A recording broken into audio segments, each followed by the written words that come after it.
전도를 함에 있어서 전도 대상자를 결신시키는 것이 대단히 중요합니다. 전도로 지금까지 받았던 교육의 내용을 전부 정리를 해보면 결신시키는 데 있어서에 대한 내용을 대단히 중요하게 여깁니다. 그런데 실제적으로 전도 대상자를 결신시키는 데까지는 여러 단계가 있습니다. 그러면 결신을 효과적으로 시키는 데 있어서로 전도 대상자에게 어떤 분위기와 어떤 멘트로 어떤 내용을 가지고 어느 시점에 어떻게 해야 될 건가에 대한 내용을 깊이 상고하지 않으면 결신되는 게 상당히 어렵습니다. 대체적으로 전도 대상자를 결신시킬 때는 교리적인 내용을 갖고 접근을 하고 교리적인 내용을 강하게 어필을 합니다. 그럴 경우에는 실제적으로 전도 대상자가 그 부분을 이해를 하고 있을 때는 어필이 됩니다만 이해를 하지 않았을 때는 거부를 하는 경우가 많이 있습니다. 그러면 실제적으로 결신을 하는 부분에 있어서로 복음을 이해를 어떻게 시키느냐입니다.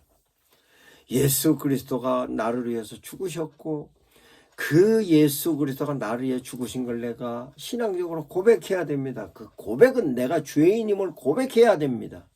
그래야 내가 심판을 벗어날 수 있고 예수 그리스도와 함께 천국을 갈 수 있습니다라고 얘기하면 내용 자체는 진리입니다만 그 진리에 대해서 입증할 수 있는 자료도 아니고 얘기 자체가 추상적인 얘기라 굉장히 모호합니다. 그러면 어떻게 복음을 이해시켜야 하는가에 대한 내용은 많은 사람들이 예수가 어떤 분이라는 것은 알고 있습니다. 십자가에 달려 죽은 것까지는 이해를 못한다 할지라도 기독교는 사랑의 종교이고 예수님의 사랑을 표현하고 있다는 건 알고 있습니다. 그러면 그 부분에 있어서 예수님을 전할 때 예수님이라는 말을 안 해도 전애들에게 표현할 수 있습니다. 실제적으로 힘들고 어려운 사람들에게 힘들고 어려울 때 모든 사람들은 한계성을 갖고 있는 존재이기 때문에 그 한계를 넘어가기 위해서 절대적인 힘을 필요로 한다는 것을 모든 사람들이 알고 있으면 필요로 합니다. 그 내용으로 접근하는 겁니다. 다들 힘들다고 하는데 어떠십니까? 아는 사람이면 다들 힘드는데 어떤가? 아이고 어렵구나. 그렇게 어려울 때는 나는 기도를 해도 해니 그나마 고비 넘어가는데 수월했는데 그거 내가 기도하는 것보다 교인들하고 같이 기도하니까 고비 넘어가는 게 조금 수월하대. 목사님께서 기도해 주시니까 고비 넘어가는 게 수월하더라 라고 해서 실제적으로 구원에 대한 예수 그리스도의 도움을 내가 현재 어려운 것을 넘어가는 것으로 왜? 성경에 이렇게 써있다 얘기 안 해도 그는 알고 있습니다. 아하, 수고하고 무거운 짐은 예수님이 대신 져준다는 것을 저에게 표현을 안 해도 실제로 종교에 대한 필요성은 그렇게 다 인지하고 있기 때문에 넘어갑니다. 뿐만 아니라 그 내용의 필요성은 뭐냐? 중요한 거는 내가 도와달라 그럴 때에 나는 내가 도움을 필요로 하는 사람이라는 걸로 제시를 해야 도움을 받을 수 있는 거지 나를 우격다짐으로 눌러놓으면 내가 스스로 그 부분에 있어서 인정을 안 합니다. 근데 전도를 함에 있어서 대체적으로 영적인 도움을 필요로 할 때면 너는 죄인이라고 고백해야 된다 그랬을 때 그 사람은 우리 크리스찬들이 제시하고 있는 죄의 개념과 그 사람이 생각하는 죄의 개념은 전혀 다릅니다. 그 사람들이 갖고 있는 죄의 개념은 도덕적인 개념이고 우리가 제시하는 죄의 개념은 하나님과 떠난 개념입니다. 그랬을 때 실제적으로 내가 도움을 받기 위해서는 내가 도움을 받아야 될 사람이라는 것으로 인지해야 합니다. 라고 하면 예를 들어서 당신이 힘들죠? 너가 힘들지? 그래도 기도해봐. 기도할 때는 그래도 그분이 도와주시지 않겠어? 라고 얘기하면 절대적인 그분이라는 걸 간접적으로라도 인지시켜 주는 겁니다. 너는 네 스스로 한계성을 갖고 있는 사람이라는 걸 인지시켜 주는 겁니다. 이러면 그 사람이 그렇지 라고 얘기합니다.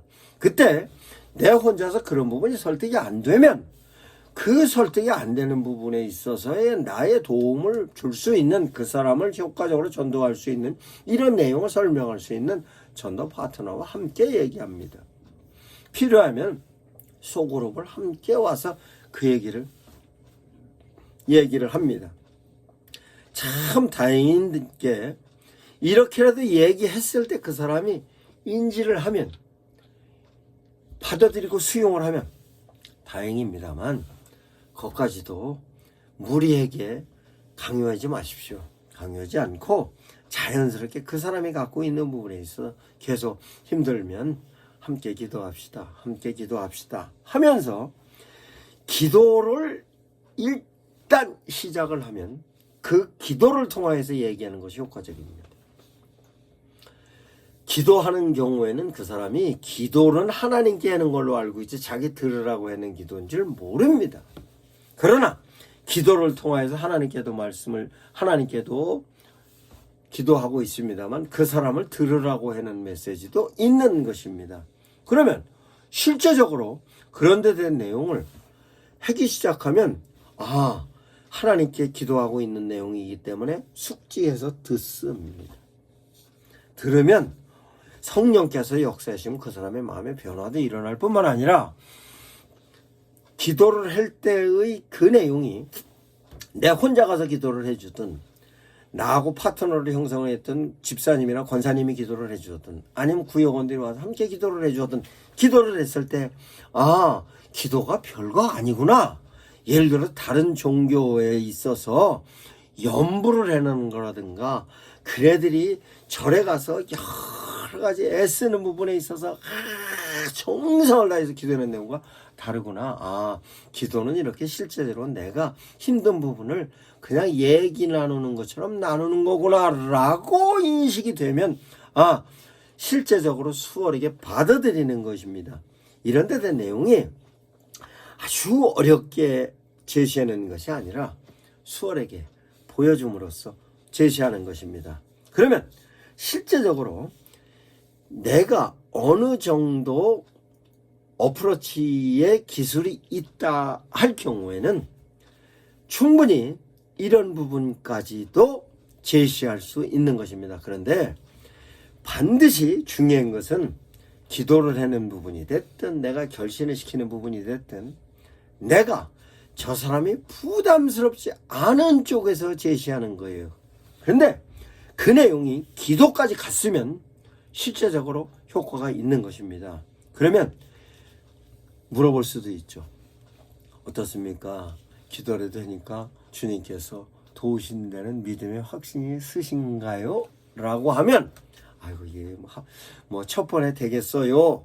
라고 하면 2차적으로 다른 파트너를 데리고 올 수도 있고 우리 목사님을 모시고 올 수도 있고 중요한 거는 내가 기도를 할 때 전에 저가 어떠한 반응이 있는가를 봐야 하는 것입니다. 저가 서울에 올라가서 개척하면서 점포가 하나하나 들어가서 그네들을 향해서 기도를 해줄 때 목사이기 때문에 목사로서 기도를 해주겠습니다 라고 하면 실제적으로 어려운 사람들 제가 기도해 주면요 하나님께서 그 기도를 들어응답하시는 예가 많이 있었어요. 기도해 드릴까요? 하면 거의 대다수가 오케이 합니다. 그러면 기도를 할 때 다시 묻습니다. 센 걸로 해줄까요? 약한 걸로 해줄까요? 센 거면 좋죠. 그러면 제가 안수를 해줍니다. 안수를 해주는 이유는 뭐냐? 성전 미문에 앉아있는 안전뱅이를 믿음이 하나도 없었는데 베드로가 일으켜서 고쳐줬어요. 즉 이 개념은 저는 어떻게 이해를 했냐. 저가 믿음이 없으면 기도하는 사람 믿음을 통해서도 성령께서 역사하신 대로 믿음을 가지고 기도를 해주는데 그 기도를 할 때 안수를 해주면 나하고 타치가 되고 있기 때문에 성령의 경험을 육체적인 물리적으로 경험하지 않을까 하는 욕심이 있어서 거기다가 기도를 할 때 반드시 눈을 뜨고 기도를 해줍니다. 왜? 저 사람이 어떤 반응이 나타나느냐.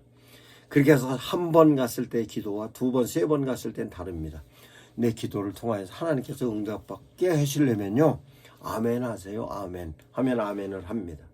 그거는 그 사람이 어설프고 그 사람이 잘 모를 때 제시해 주면 아멘 합니다.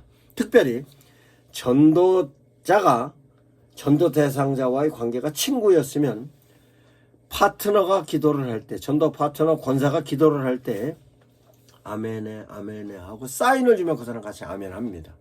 이와 같은 부분에 있어서 가능하면 그 사람에게 기독교적인 분위기에 조금이라도 끌려올 수 있게 옆에서 코멘트하면 저 사람은 딸려옵니다.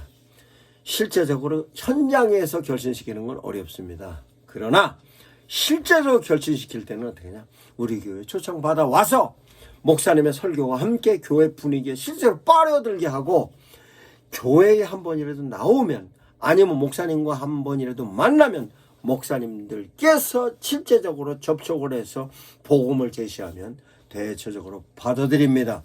이와 같이 단계를 효율적으로 접근을 하면 결신시키는데 어렵지 않습니다. 무리에게 결신시키려고 강요하거나 왜곡하거나 과장하지 않고 단계를 거쳐서 내가 못하면 파트너가 안 되면 권사님, 구역장을 통해서, 그래도 안 되면 장로님이, 그래도 안 되면 목사님이, 이런 단계를 거쳐서 결신까지 이르면 반드시 그 사람은 전도가 됩니다.